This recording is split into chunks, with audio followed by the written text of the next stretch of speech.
Hola, buenos días, ¿cómo están? Hoy vamos a empezar una nueva clase de economía. Puntualmente vamos a tratar un tema que generalmente es muy discutido y muy charlado por estas latitudes y longitudes, ya que es un tema que nos preocupa día a día y tiene que ver puntualmente ni más ni menos que con la inflación. En este primer video vamos a hablar de qué es la inflación, cuál es su definición, qué efectos tiene y en el video siguiente vamos a hablar un poco más acerca de cuáles son las causas que la generan y posibles políticas que se suelen aplicar para tratar de reducirla. En primer lugar, lo que tenemos que hacer es una primera definición de qué hablamos cuando hablamos de inflación. Y cuando hablamos de inflación, en realidad hay dos cosas que es necesario separar. Por un lado, qué es efectivamente la inflación y por otro, a qué llamamos nosotros inflación, que en realidad vamos a ver que están muy relacionadas, pero en realidad una de las dos es la forma de ver que hay inflación, pero no es la definición en sí misma. Vamos a tratar de entender este concepto. ¿Qué es la inflación? Cuando hablamos de inflación, en realidad hablamos de la pérdida del poder adquisitivo del dinero, de la pérdida del valor del dinero. ¿Qué quiero decir con esto? Cualquier bien que tenemos, no sé, una computadora, una televisión, eh, un alimento cualquiera, es muy fácil darnos cuenta si perdió valor. ¿Cómo nos damos cuenta? Básicamente porque vale menos peso, vale menos dinero. Comparo cuánto valía hace un mes, cuánto vale hoy, y si hoy vale menos, si hoy vale menos cantidad de dinero, decimos que perdió valor. Ahora, ¿cómo hacemos para darnos cuenta que el bien que perdió el valor es el dinero en sí mismo?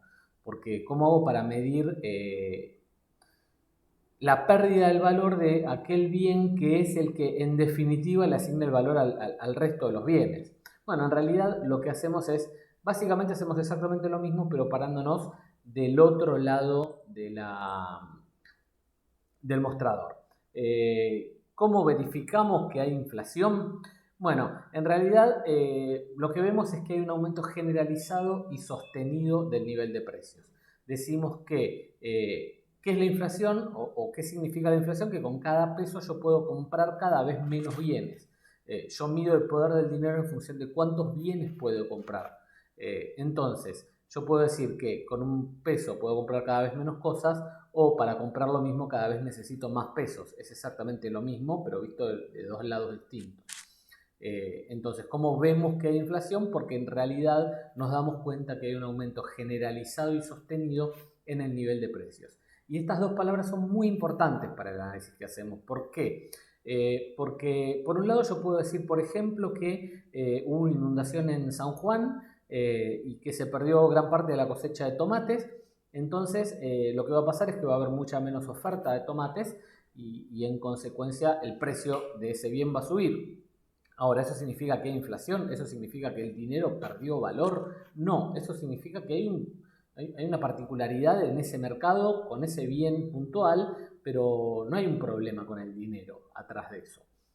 Por eso, para que haya inflación, lo que tiene que ocurrir es que todos los bienes en forma generalizada, quizás no en el mismo porcentaje necesariamente, pero sí la gran mayoría de los bienes suban sus precios.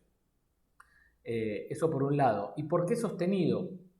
Porque puede pasar que el aumento sea generalizado, pero que no sea como consecuencia de una pérdida de valor del dinero, sino por alguna circunstancia particular de alguna economía. Por ejemplo, en enero sabemos que en la costa argentina van a aumentar todos los precios, de todos los bienes. El aumento es generalizado. Ahora, ¿eso significa que va a haber inflación? No, eso significa que empieza la temporada de turismo, que va a haber mucha más gente comprando bienes y servicios en ese lugar. Entonces, en consecuencia, los precios, por una acción de oferta y demanda, van a terminar subiendo. Ahora, cuando se termine la temporada, esos precios van a volver a bajar en marzo y van a volver al nivel en que estaban. No necesariamente hay inflación porque suban todos los precios de un lugar por una situación puntual y estacional de esa economía. Ahora, el aumento en este caso no es sostenido, no se mantiene ese aumento a lo largo del tiempo. Por eso, para que ocurra o para que haya inflación, decimos que tienen que pasar dos cosas. El aumento del nivel de precios tiene que ser generalizado, es decir, tiene que ser en todos los bienes, y también tiene que ser sostenido, tiene que ser a lo largo del tiempo, se tiene que sostener. ¿Cómo lo medimos? ¿Cómo medimos este aumento de precios? Bueno, en realidad todos los países tienen distintas instituciones que se encargan de medir estadísticamente los precios o los valores de la economía. En nuestro caso puntual en Argentina tenemos el INDEC, que es el Instituto Nacional de Estadísticas y Censos, que lo que hace es, entre otras cosas, confecciona índices. Dice, por ejemplo, bueno, supongamos una determinada familia, una familia tipo argentina, promedio, de clase media, 2 padres, 2 hijos, ¿cuánto consume a lo largo de un mes? Bueno, consume tantos litros de leche, tantos kilos de carne, compra tantas prendas de ropa, etcétera, etcétera. Se arma una canasta con lo que suelen consumir esa familia, y esos bienes lo que se hace es, se pregunta en un montón de lugares distintos a lo largo de todo el país, cuánto valen.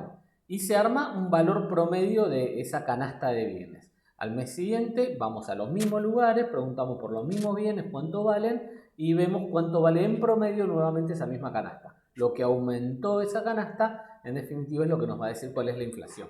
Ese índice lo que hace es medir los precios en promedio de esa canasta en particular. Hay un montón de índices. El más conocido quizás, y es del que hablamos cuando decimos la inflación de septiembre fue del tanto por ciento, de lo que estamos hablando, de lo que hablan los medios, es del índice de precios al consumidor, también conocido como IPC, que es, como les decía hace un rato, un índice que mide un consumo promedio de una familia tipo de clase media urbana. Esto es lo que mide el IPC. Hay otro índice, por ejemplo, que es el IPIM, el índice de precios internos mayoristas, que lo que va a medir es cuánto aumentan los precios mayoristas que suelen comprar los comercios en nuestro país.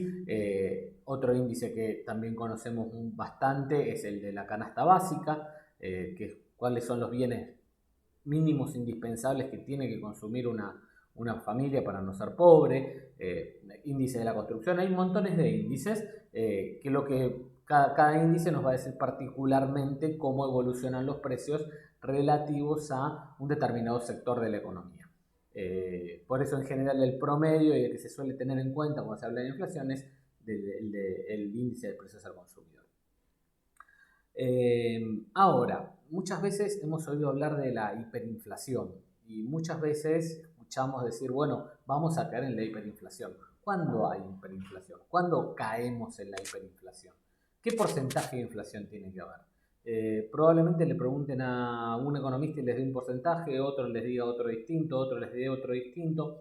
En realidad no hay un porcentaje que se haya determinado como diciendo, bueno, a partir de este porcentaje decimos que hay hiperinflación. En realidad la definición de hiperinflación tiene más que ver con el comportamiento de la moneda en términos generales. ¿Qué quiero decir con esto? Decimos que hay hiperinflación cuando hay una crisis total del sistema monetario en el cual el dinero deja de cumplir todas sus funciones, su función como medio de cambio, su función como reserva de valor y su función como unidad de cuenta. Digo, hoy en Argentina tenemos una inflación bastante alta, pero así todo, compramos todas las cosas usando pesos, el precio de la mayoría de los bienes nos los dan en pesos, hacemos nuestros cálculos en pesos, y si nos sobra algo de plata de un mes a otro, no vamos a salir corriendo a comprar dólares o comprar otra cosa para que no pierda valor. Es decir, podemos ahorrar un mínimo en pesos, no hay demasiado problema con eso. Es decir, no hay una crisis absoluta del sistema monetario, como sí pudo haber pasado, por ejemplo, en el periodo que fue entre el 89 y el 91, la famosa hiperinflación del final del gobierno de Alfonsín y principio del gobierno de Menem, lo que está pasando en Venezuela o lo que pasó en Alemania en la entreguerra. A ver, algunos números para que vean de qué hablamos cuando hablamos de hiperinflación. En Alemania, en el 23, hubo 1.000.000.000% de inflación. Eso que están viendo ahí son 12 ceros. 1.000.000.000%. En Argentina en el 89, que era toda una locura y todo se calculaba en dólares, y cuando uno cobraba el sueldo lo primero que hacía era inmediatamente comprar dólares porque al día siguiente ya no le alcanzaba para hacer la compra diaria. La inflación era del 3.000%, y en Venezuela en el 2019, que también tiene una crisis gigante en términos monetarios, el porcentaje de inflación estuvo cerca del 7.000%. De eso estamos hablando. Piensen que nosotros en este momento, con toda la inflación que tenemos, estamos alrededor de un 50%. Es decir, muy, muy inferior a estos valores que estamos viendo. Ahora, ¿es bueno? ¿Es malo que haya inflación? Puede ser para algunos bueno, para otros malo. ¿Es bueno para la economía? Depende. ¿Qué efectos tiene la inflación? Bueno, en términos generales podemos decir como título que la inflación no es buena. La inflación es mala, tiene efectos negativos en la economía. Vamos a tratar de entender algunos de estos ejemplos que tiene. En primer lugar, lo que ocurre en la economía cuando hay inflación es que lo que pasa es que se reduce la demanda de dinero. Ustedes saben que, como vimos, hay dos usos que le solemos dar al dinero. Para gastar, para consumir o para ahorrar. Eso es lo que podemos hacer con el dinero. Lo ahorramos o lo consumimos, o consumimos otros bienes. Bien, cuando hay inflación solemos ahorrar mucha menos plata, nos quedamos con menos dinero.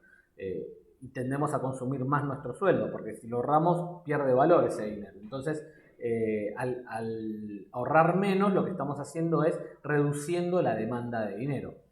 No queremos tener dinero encima, eso es lo que significa, ni más ni menos. Y vamos a ver que esto tiene grandes consecuencias también para la inflación futura, por un lado, vamos a ver dentro de un rato, y también tiene consecuencias para la inversión en el país. Lo segundo que ocurre es que empieza a haber distorsiones en los precios relativos. ¿De qué hablamos cuando hablamos de precios relativos? Los precios de un bien comparado con los precios de otro bien distinto. Si, por ejemplo, hoy sale lo mismo comprar un sachet de leche que pagar, no sé, una hora de luz, por poner un ejemplo que no tiene por qué ser real, quizás lo que puede pasar después de que haya inflación es que ese sachet de leche ya sea el equivalente a 100 horas de luz, no a una. Entonces, es decir que en términos relativos, la energía eléctrica pasa a ser muchísimo más barata. ¿Y cuál es la consecuencia de esto? Primero, ¿por qué pasa esto? Por distintas cuestiones. Primero, porque perdemos noción de los precios y la competencia se hace mucho más compleja. Al estar todo el tiempo variando los precios, es mucho más difícil tener una idea de cuál es el valor real de un bien.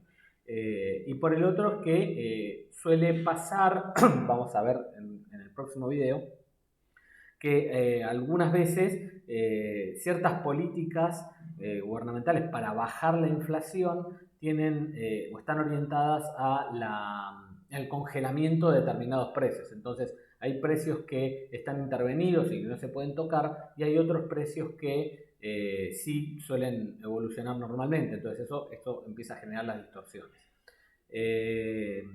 Este ruido o esta diferencia en los precios relativos empieza a afectar negativamente a la inversión. ¿Por qué? Porque una persona que antes le convenía invertir, volviendo al ejemplo que acabo de dar, en energía eléctrica, ahora quizás se da cuenta que invirtiendo la misma plata en producir leche, por poner ese mismo ejemplo, por más que no tenga nada que ver un bien con el otro, va a ganar más plata. Entonces le va a convenir invertir en eso y dejar de invertir en energía eléctrica. Eso va a hacer que baje la oferta de energía eléctrica, por ejemplo, que la infraestructura relacionada con ese servicio sea muy inferior, sea mucho peor. Y en términos generales podemos decir que afecta a toda la inversión. ¿Por qué? Porque como lo que va a terminar pasando es que cuando uno produce, la consecuencia no es inmediata, o sea, el producto no se genera en forma inmediata. Tiene un proceso de producción que puede tardar un mes, 2 meses, 6 o un año. Y en un proceso en el cual todos los precios relativos van variando todo el tiempo, uno no tiene del todo claro cuando produce a cuánto va a terminar vendiendo los bienes.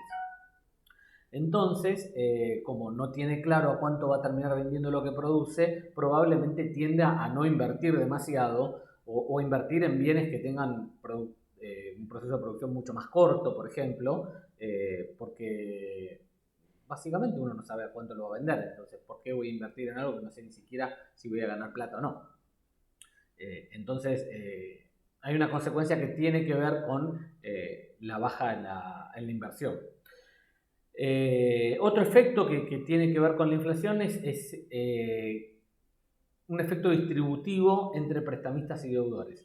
¿Qué significa esto? Primero, si a mí el banco me paga un 10% si yo deposito un plazo fijo, pero en ese mismo plazo hay un 50% de inflación, en términos reales yo voy a perder plata. Hoy deposito 100, dentro de un mes voy a tener 110 pesos, pero para comprar lo mismo que compro con 100 pesos necesito 150, es decir, ni siquiera puedo comprar lo mismo que compro hoy.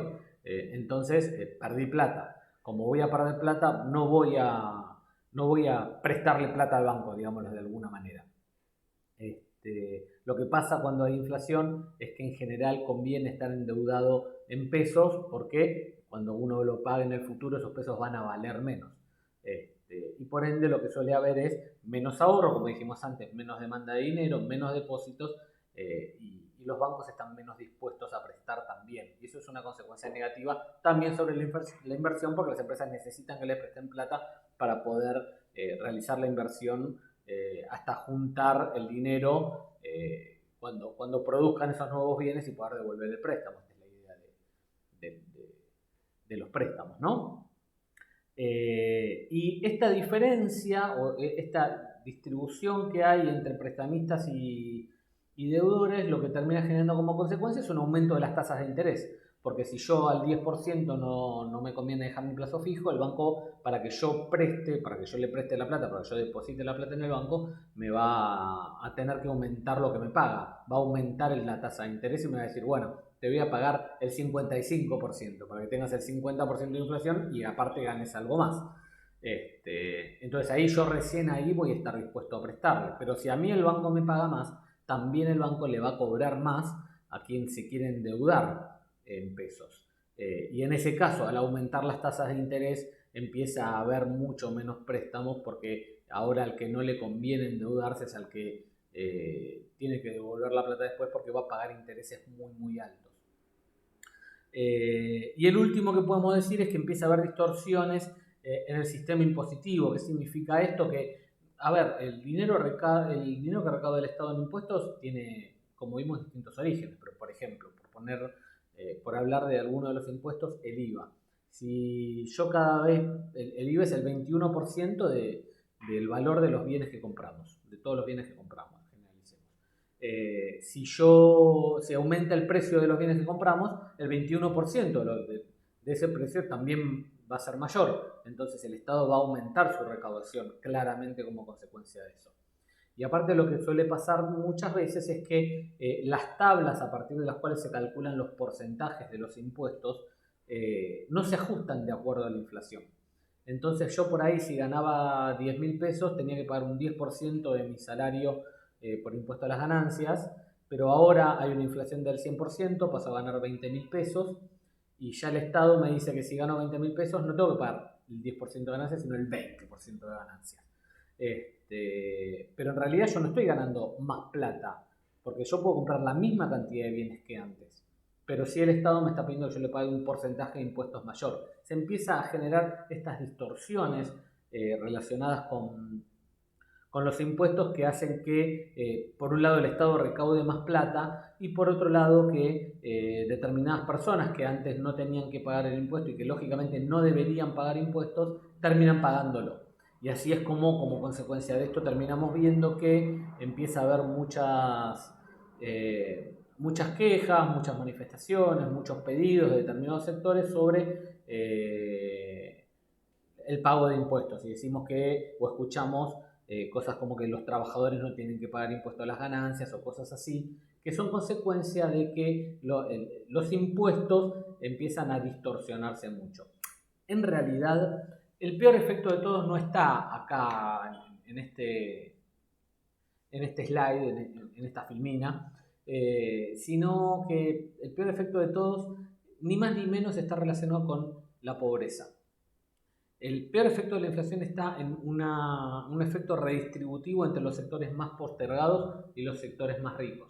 ¿Qué pasa? Los sectores más ricos son los que tienen una mejor formación, una mejor educación, los que tienen la capacidad de ahorro, los que tienen empleo en blanco, que son herramientas que a uno le permiten protegerse mejor de la inflación, hacer inversiones, que les sobre algo de plata para poder comprar dólares o hacer una inversión que les permita ganar algo de dinero y protegerse de la inflación, o por ahí tiene un trabajo en blanco sindicalizado y los sindicatos eh, tienen mejor posibilidad de negociación frente a las patronales, frente a las empresas, entonces logran mejores aumentos de sueldo y en general las clases más postergadas tienen empleos en negro, tienen empleos no registrados, no sindicalizados, entonces su poder de negociación baja muchísimo y ya en general no logran ni siquiera que sus sueldos aumenten al mismo nivel que aumenta la inflación eh, y tampoco tienen capacidad de ahorro que les permita resguardarse de otra manera. Entonces, a la larga lo que se ve siempre es que cuando hay un aumento de la inflación, lo que termina pasando es que haya un aumento de la pobreza. De hecho, esto se ve muy claramente en este gráfico, que si ustedes ven, el gráfico nos muestra el porcentaje de pobreza a lo largo de los años.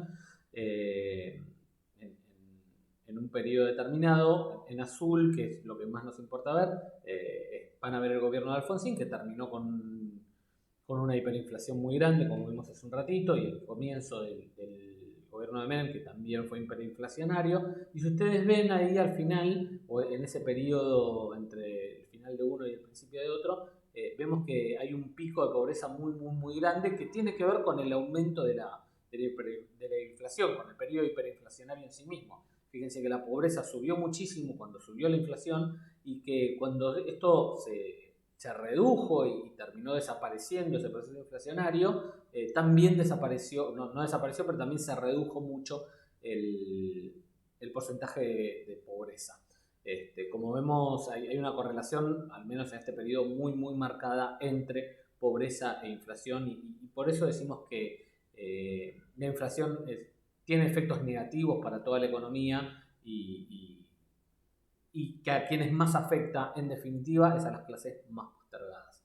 En el próximo video, como les decía, vamos a ver un poquito cuáles son las causas de la inflación y por qué y qué cosas suelen hacer los gobiernos para tratar de bajarla. Hasta luego.